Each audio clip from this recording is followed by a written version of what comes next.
샬롬 샬롬 샬롬 샬롬 샬롬. 하나님 사랑합니다. 여러분 주 안에서 사랑합니다. 말씀을 듣지 못하는 기갈 아모스 8장 9절에서 13절까지 우리 함께 합독했습니다. 말씀을 듣지 못하는 기갈처럼 아주 그 갈증이 없죠. 그것을 아는 사람은 복된 사람이고 하나님의 귀한 은혜를 받은 사람이고 성령께서 함께 하시는 그런 사람이라고 생각합니다. 아모스 선지자는 5가지 환상을 보았습니다. 황충, 불, 다림줄의 환상이 이어서 아모스 8장에서는 4번째 여름 실과 한광주리의 환상이 나옵니다. 주 야훼께서 또 내게 여름 실과 한광주리를 보이시며 가라사대 아모스야 내가 무엇을 보느냐. 1, 2절에 내가 가로되 여름 실과 한광주리 있네. 다음에 야훼께서 내게 이르시되 내 백성 이스라엘의 끝이 이르렀은즉 내가 다시는 저를 용서하지 아니하리라. 여름 실과 한광주리 이야기를 하다가 갑자기 끝이 이르렀다라고 말씀합니다. 이것이 여름 실과라는 히브리 단어는 케이츠입니다. 왜 이 말씀은 이렇게 시작이 됐을까? 그리고 끝이라는 히브리 단어는 케츠입니다. 케이츠와 케이츠는 닮은 꼴이죠? 비슷한 말입니다. 중간에 요드라는 알파벳 하나만 차이가 있어서 결국은 내가 여름 실과 여름 케이츠를 보느냐 케이츠가 올 것이다. 케이츠를 보느냐 케이츠가 올 것이다.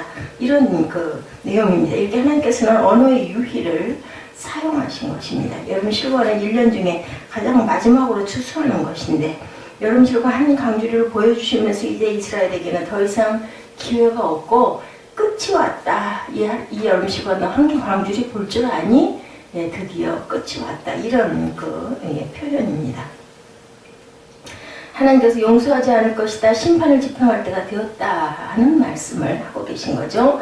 심판의 2가지 형태. 하나님께서는 당신의 택한 백성 이스라엘을 심판하시려는 이유가 무엇일까? 2가지 이유가 있는데 첫째 인간을 향한 이유가 있고 둘째 하나님을 향한 이유. 내가 너를 향한 이유가 있고 내 자신이 이렇게 해야만 하는 이유가 있다. 이 말씀이시죠? 이스라엘 백성에게 주어진 하나님의 절대 계명은 내 마음을 다하며 목숨을 다하며 뜻을 다하여 내 하나님을 사랑하라. 그렇죠? 주 너의 하나님을 사랑하고 또한 내 이웃을 사랑하라. 하나님을 사랑하고 이웃을 사랑하라. 이것이 지켜 행하지 않으면 오랫동안 참으시지만 결국 끝이 오고 마는 것이다. 이렇게 하지 않으면 너는 끝이 온다. 이스라엘 백성은 대단히 사악하고 무자비하며 부정직했습니다. 궁핍한 자를 삼키며 땅에 가난한 자를 많게 하려는 자들아 이 말을 들으라. 너희가 이르기를 월삭이 언제나 지나서 우리로 곡식을 팔게 하며 안식일에 언제나 지나서 우리로 밀을 내게 할고 에바를 적게 하여 세계를 크게 하며 거짓적으로 속이며 4절 5절에 이렇게 증거합니다. 아모스서에서 그 반복적으로 나오는 것이 이스라엘 백성이 다른 악한 사람들을 향해 무자비했다, 너무 잔인했다라는 거죠. 우리 그리스도인들은 말 한마디 행동 하나라도 자비롭게 할 줄 알아야 되겠다. 그렇지 않고 무자비하게 약자를 누르고 핍박하고 착취하면 하나님께서 그것을 아주 악하게 보신다. 그리고 이스라엘 백성은 부정직했습니다. 에바라는 곡식을 담아 파는 그릇이 있었는데 이것은 작게 만들고 돈을 받을 때 쓰는 단위인 세겔은 크게 했습니다. 이것이 무슨 말이냐면 쌀 한 대에 1원이면 쌀을 담는 그릇은 작게 만들고 돈은 1원 20전으로 더 받았다. 착취했다라는 거죠. 예전에 저도 어렸을 때 쌀을 되로 사도 먹었던 때가 있어서 말도 있고 되가 있는데 되 바닥을 이렇게 약간 높여가지고 쌀이 적게 들어가게 그렇게 보기에는 되가 굉장히 커 보이는데 바닥이 이렇게 높이가 높여져 있기 때문에 쌀이 많이 안 들어가 제가 의아했던 적이 있습니다. 이게 그 쌀을 되를 잘 돼야 남는다 뭐 이런 얘기들을 많이 했었거든요. 아주 어려울 때. 지금도 어려운 사람 굉장히 어렵습니다만은 그 옛날에는 그렇게 했던 기억이 제 어린 기억에 있습니다. 하나님께서 내가 저울로 금의 무게를 속여서 판 사실을 모르실 거라고 생각하면 안 되겠다. 그래서 참 장사하시는 분들은 그런 부분에 그 양심의 거리낌들이 참 많이 작용할 것 같습니다. 남고 장사를 해야 되다 보니 이익 남는 쪽으로 움직여야 되는데 하나님께서는 너무 부당하게 이익을 취해서는 안 된다라는 말씀을 하는 거죠. 질도 또한 속입니다. 밀을 팔면 순수 밀만 넣어서 팔아야 되는데 껍데기, 그죠? 예, 그 겨도 그 전에 보면은 그 껍질이 있어요. 그런 것들이 막 함께 섞여 있으면 돼 속에 그런 게 많이 있으면 쌀이 적겠죠? 나중에 그건 다 걸러내야 되기 때문에 이렇게 불순물을 집어넣어서 예, 팔고 이런 밀을 잿밀이다 이렇게 불렀습니다. 은으로 가난한 자를 사며 신한 켤레로 궁핍한 자를 사며 잿밀을 팔자 하는도다. 8장 6절에 이렇게 말하죠. 예, 은을 얼마 빚졌다고 그 사람을 노예로 삼는 등 무자비하고 부정직한 짓을 하고 있는 것을 하나님이 다 알고 보신다. 하나님께서 내가 저울로 금의 무게를 속에서 판 사실을 절대로 모르시지 않는 거죠. 그렇게 되다 보면 가장 고약하게 여기시는 것은 하나님을 향한 죄. 그러니까 사람이 사람에게 향한 죄. 두 번째는 하나님을 향한 죄. 두 가지 죄가 있었는데, 그죠? 너희가 이르기를 월삭이 언제나 지나서 우리로 곡식을 팔게 하며 안식일이 언제나 지나서 우리로 예, 말을 내게 할고 밀을 내게 할고 월삭은 매월 첫날, 그죠? 1일이죠. 매월 첫째 날이 되면 이스라엘 백성은 지난달에 지은 죄를 용서받고 앞으로 올 달에 하나님의 은혜를 얻기 위해서 번제를 드렸습니다. 번제를 드리고 그날은 노동을 하지 않았죠. 그리고 안식일은 하나님께서 이 세상을 창조하시고 하루를 쉬셨고 또 이스라엘 백성을 애국에서 건져내신 것을 기념하는 두 가지 의미를 가지고 일주일에 하루는 쉬는 날, 그날은 쉬어도 하나님께서 복을 주시고 먹을 양식을 책임져 주시겠다고 하십니다. 그런데 이스라엘 백성은 월삭과 안식일을 복된 날로 여기지 않고 노동을 못해서 돈을 못 버는 날로, 지금도 그렇지 않습니까? 주일, 일요일이라고 하죠. 예, 토요일, 뭐 주일 이렇게 얘기하는데 주일날 장사하시는 분들 많습니다. 그래도 예수를 믿는 분들은 아침에 일찍 이른 예배, 일부 예배, 뭐 7시 예배도 있습니다. 저희 교회는 7시부터 아니지만 대형 교회들은 뭐 1부부터 뭐 6부, 7부 이렇게 있는 교회들은 시간 예배가 있어서 잠깐 예배를 드리고 또한 계속 장사를 하거나 가게 문을 여는 부분들도 있습니다.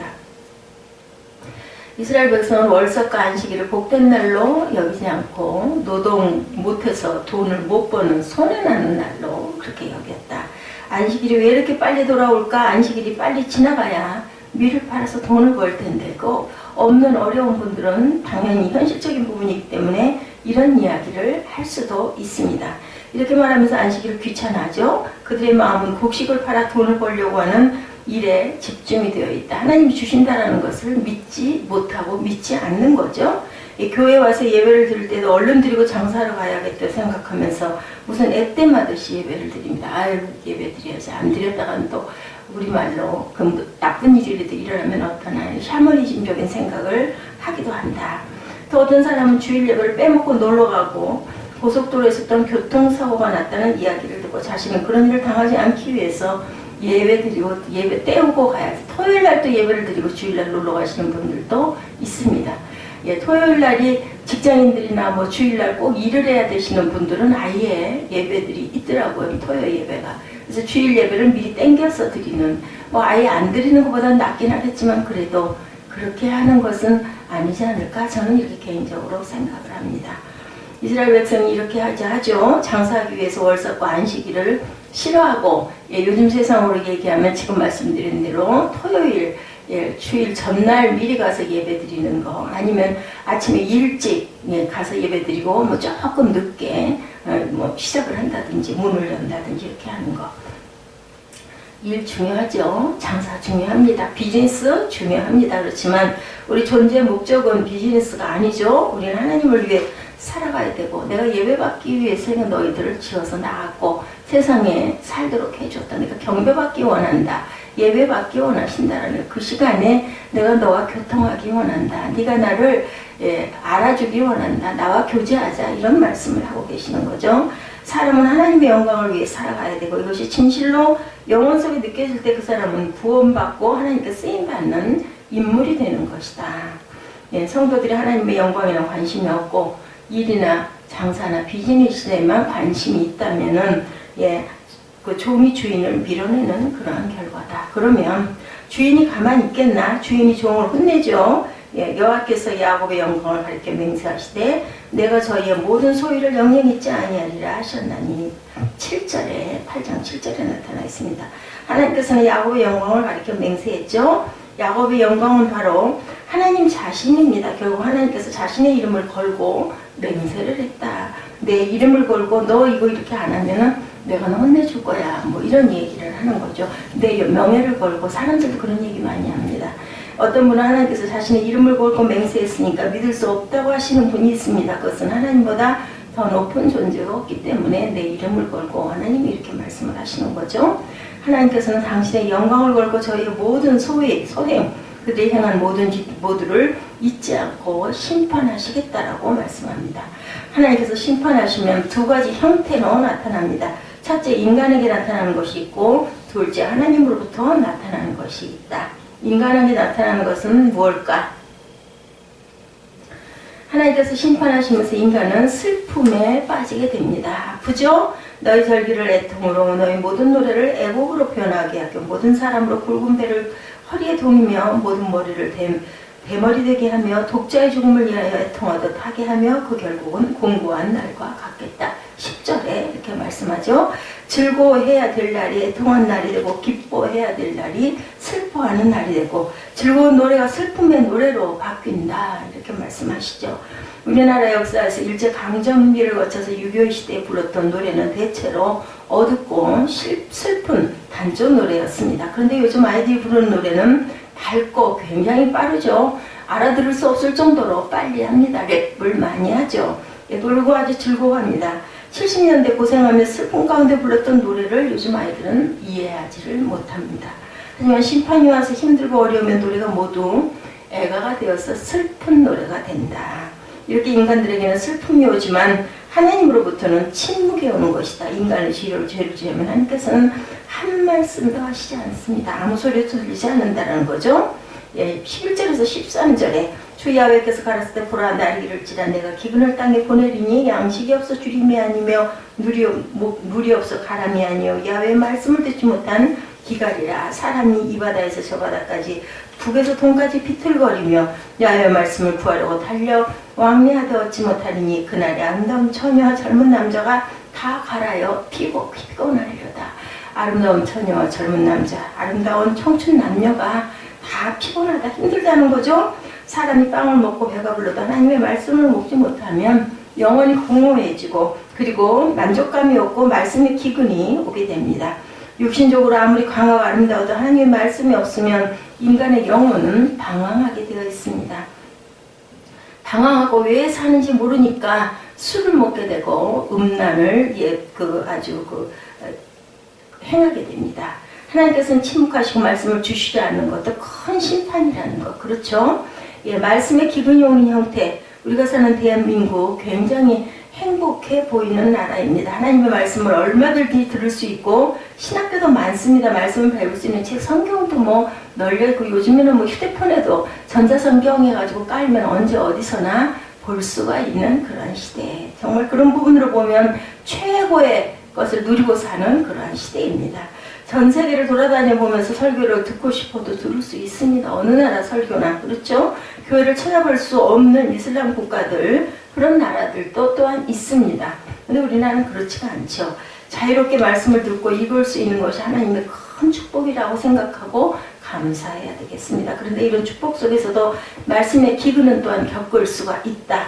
첫째, 인간이 교만해서 하나님의 말씀 그대로 받아들이지 않을 때 말씀의 기근을 겪는다. 아무리 성경이 많이 있어도 그 성경을 읽을 때 감동도 없고 지루하고 싫고 그럴 수 있습니다. 성령이 역사하시지 않기 때문에 하나님의 말씀들을 인간이 조각조각 편집해 놓은 책이라고 생각하는 것이 현대 자유주의 신학의 고등비평입니다. 이 고등비평에 관해서 미국 사우스웨스턴 침례 신학대학교 교수가 글을 썼습니다. 리버 교수입니다. 제이 리버. 제가 이런 설교를 준비하면서 이 글을 읽었는데 고등비평과의 개인적인 만남이라는 제목의 글이었습니다. 내용을 요약해보면 고등비평의 전체는 진화론이다. 지금 우리가 들고 있는 성경은 완성되지 않는 덜 떨어진 책이고 앞으로 더 좋은 말씀이 나온다. 이렇게 비평을 하고 있습니다. 이 덜 떨어진 말씀을 가지고 어떻게 그들의 영의 양식을 삼을 수 있겠느냐라는 거죠. 그리고 인간의 이성을 신격화해서 인간의 이성과 맞지 않은 것은 성경에서 빼버립니다. 이들은 절대 기적을 믿으려고 하지 않는다. 그 리브 교수가 말하기를 고등비평은 인간의 지적인 교만이다. 성경을 진호 과정 중에서 덜 떨어진 말씀으로 생각하면 어떻게 말씀을 하나님께서 내게 말씀하시는 것으로 받아들일 수가 없겠죠? 그러므로 이런 사상을 가진 사람들이 설교하면 교회가 부흥이 안 되고 목회가 안 됩니다. 하나님께서 말씀을 보내지 않죠. 성경에 대한 신뢰성을 공격하는 배 외엔 누가 사단이 있습니다. 창세기 3장에 뱀이 하나님의 말씀을 왜곡해서 하와를 유혹할 때도 그 배후에 당연히 사단이 있었습니다. 오늘날 자유주의 신학의 고등비평은 매력적인 것 같지만 거기에 빠져서 유럽과 영국 교회들이 무너졌다는 것을 잊지 말아야 되겠다. 미국과 한국 교회도 점차 그런 방식으로 갈 위험성을 가지고 있습니다. 그러므로 우리는 현재 자유주의 신학을 거부하고 성경 66권 모두를 하나님께서 내게 주신 말씀으로 받는 것이 중요하다. 둘째, 의식주의나 미신에 이끌려서 말씀의 기근을 겪게 됩니다. 의식주의란 예배를 드리는데 종을 울리거나 향을 피우고 알록달록한 색깔의 옷을 입고 물을 가지고 다니면서 뿌리는 것, 이러한 의식주의들이 있다죠. 염주를 들르는 것도 혈액순환을 위해서 하는 것은 큰 문제가 없지만 종교적인 목적을 하면 의식주의가 된다는 것을 또한 우리가 기억해야 됩니다. 이와 같은 의식주의와 미신이 언제 어떻게 들어왔을까? 이것은 구약시대의 신약시대로 넘어가면서 대제사장들이 행했던 의식이 교회에 잘못 유입된 영향이다. AD 313년 콘스탄티누스 황제가 밀라노 침략을 통해서 기독교를 로마 제국의 종교로 고민하면서 이방 종교의 의식들이 대거 들어오게 됩니다.